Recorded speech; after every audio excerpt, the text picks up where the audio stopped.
Okay, so UFC 260, Nate. Let me tell you something. That did not disappoint.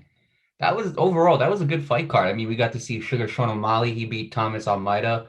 Luque, he ended up defeating Tyron Woodley by first round submission. The first time Tyron Woodley has ever lost by submission in the UFC.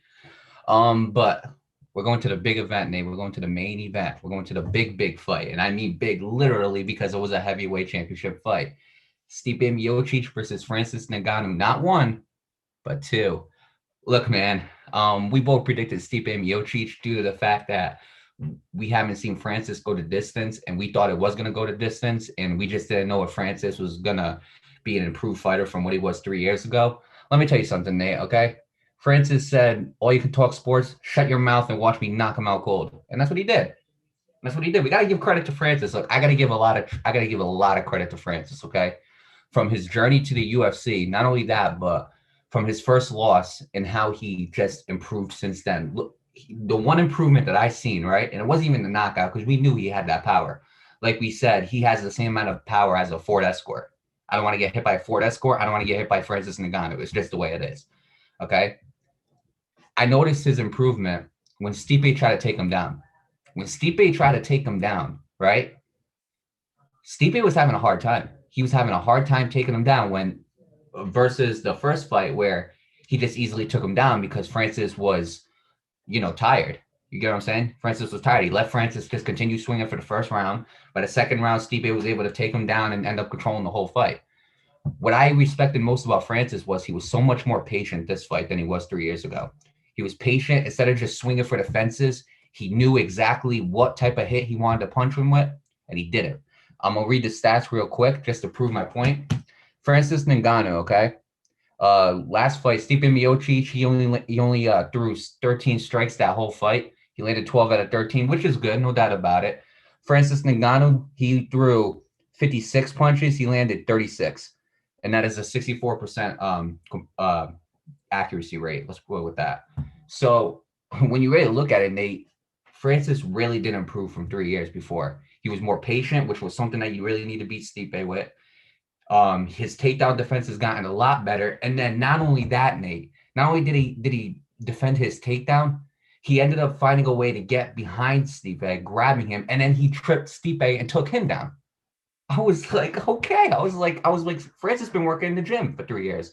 Now, obviously, we got to get to the big one, okay, Nate? The knockout punch. We have to get to that. Let me tell you something. If there has not been a punch, like, let's compare that. Here's the way I want to compare this, okay? If the UFC were to rank their punches like they did baseball, that's a grand slam right there. That is a grand slam, right? Like, you cannot have an even more perfect hit than what you did. He knocked Miocic down 3 times that fight, 3 times, Nate. Dude, And then that third time, it I was it. felt that punch, dude. I felt it too. I seen the photo because you texted me the photo. I seen Stipe's leg. I was like, not only did he knock him out, ain't no way this dude made him bend his leg like Just that folded him. off of a With just knock. one punch, just folded the dude. Now don't get me wrong. Look, Nate, Stipe Miocic, no disrespect to him, he was an amazing champion. The amount of records that he holds in that heavyweight division is absolutely insanely ridiculous.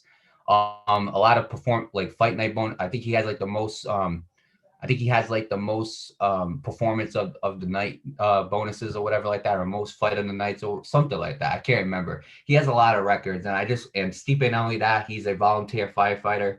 When he's not fighting, he's being a firefighter where he in his hometown helping take out fires and everything like that. So Stipe really is, true inspiration as a UFC fighter.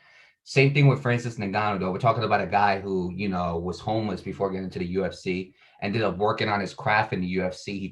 He ended up clearing almost everybody in his path, ended up getting a fight with Stipe Miocic. He ended up losing the first fight and then came back and absolutely improved and gave a devastating knockout, one of the most devastating knockouts I think we'll ever see in UFC history. It's as simple as that. One thing I do want to point to, Nate, though, that after the knockdown, right? I think after that third knockdown, the knockout punch, I think Herb Dean should have stopped that fight. Because if you look, he knocks him out, right?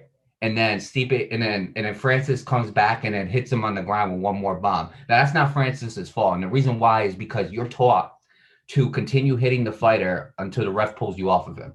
That's what you're taught, you know? If the ref don't pull you off, the fight's not over yet. So you're taught that. So I'm not going to blame Francis for that because nobody pulled him off. But I think Herb Dean should have cut in front of Stipe before Francis could land that second punch on the ground. You know what I'm saying? Because when you have somebody who hits as hard as a Ford Escort, okay, the last thing you want is for this dude not only to knock you out, but then to hit you a second time on the ground. Like, I just think Herb Dean should have cut right in the middle of it. Should have cut right in front of Stipe to prevent Francis from hitting him again. You know what I'm saying? But I mean, other than that, I gotta give Francis a round of applause. That was an absolutely amazing, perfect shot. We knew he could hit, but I want to give him an even bigger applause because Francis was able to improve tremendously since that first fight. He's improved tremendously in 3 years.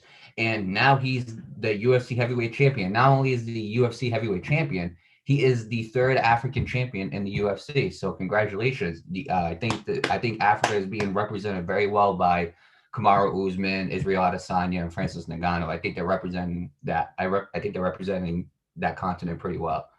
So, I mean, with that being said, congratulations to Francis Ngannou on becoming the new heavyweight champion of the world. As to Stipe, best of luck. I hope he makes a full recovery, which his wife did give an update. She said he's still my hero and he's doing pretty well. So thank you to Stipe for having an amazing reign and for being an inspiration of a human. And I'll pass it on to you, Nate. Yeah. It was a pretty short fight. It was a pretty good one too. My bad. I don't know if you guys see me. I'm watching a Celtics game right now. I don't even know why I'm bothering, but anyway, it's not about the damn Celtics. Um, yeah, man, Mario. Let me tell you something, man. I seen that punch, dude, and I felt that from across the country, man. Dude just folded him. His whole leg went bent, like you said. Damn, man. If that was my leg, oh, I would have torn another damn leg. I'm just saying, dude. I felt that punch on so many parts of my body. I'm just, ugh, ugh. Like, oh man, dude. Like I still feel it, but I could find a video of it.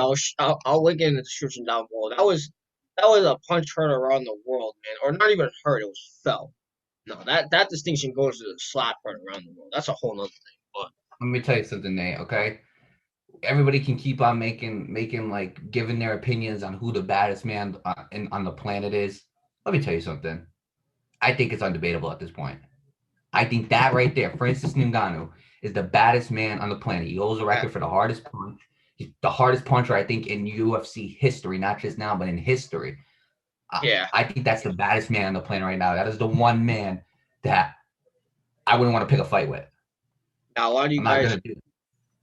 if you know your cars, a lot of you guys are probably gonna be like, "Oh, what's a damn Ford Escort?" It's just a tiny old rally car turned into a boring old family car. Well, yeah, it may be a hunk of metal, but let me tell you something. When that hunk of metal is put into a form of a human being, and that fist coming at you, makes that Ford Escort look like makes that Ford Escort look like Mike Tyson on wheels. I'm just saying, man. I'm just saying. I know a Ford Escort is a pretty boring vehicle in some aspects, but if that thing's coming at me in the form of a fist, I don't think I want to get hit by that. I don't think I want to get hit by that. You gotta respect this man, dude. You gotta like. I said Stipe will win, but like Mario said, this dude shut me up. He should shut Mario. This dude shut up everybody that says Stipe gonna win. And he said, "Oh nah." He said, "Oh nah. Let me give this dude a Absolutely. 1, 2, 3. Bam, bam, bam." Just took him out, dude. And I felt that across my entire That was a body. little violent right there, don't you think? That's a little violent. I think I felt that through the screen, Hey, man. look, man. Nah, Hey, at least I didn't take out my camera. But look, man. I gotta give Francis a lot of credit. He represented Africa absolutely. in the best way he can. Third African UFC champion. I gotta give my man a lot of credit.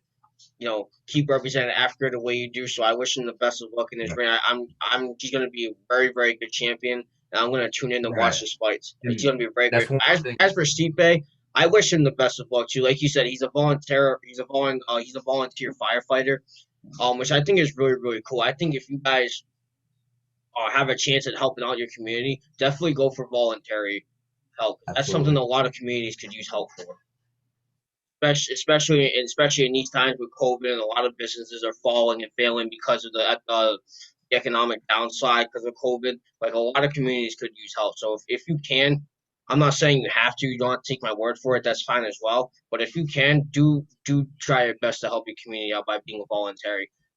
Um, whether it be with sports or coaching or like Stipe does with firefighting or anything you can that's voluntary. Just do that. Definitely kill some time out of your day as well instead of sitting on your ass on your bed eating chips watching Netflix all damn day.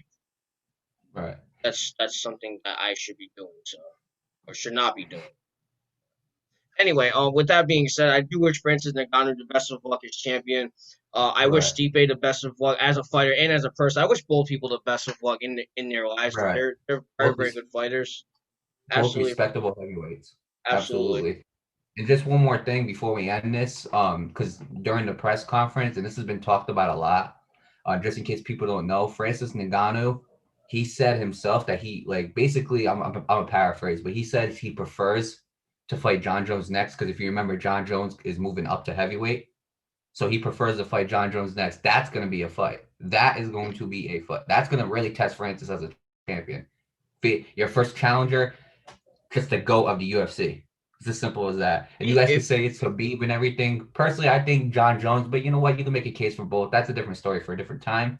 But most likely, that's the fight Francis wants next is against John Jones. He says he doesn't really feel like a rematch with Stipe is necessary. He says, but if the UFC comes across it, he will. He says he doesn't really have like a problem fighting, like doesn't really have like a problem fighting Stipe for a third time for a tiebreaker. But most likely, that's the fight he wants next. So I mean, with that being said, good luck to Stipe. I'm not Stipe, excuse me. Good luck to Francis as the new champion. I said Stipe a couple times. My bad, Francis. Good luck to him. I hope to see Francis Ngannou versus John Jones, and we'll see what's in store for the UFC in the future. dude, if Francis folds John Jones the way he folded Stipe, I don't know what the hell I'm gonna do. I Personally, I think that's tougher, but yeah, hey, we'll talk about it. We'll talk about it when it crosses the bridge. right. But with that being said, I wish both fighters the best of luck, and I'm excited to see their futures come to be.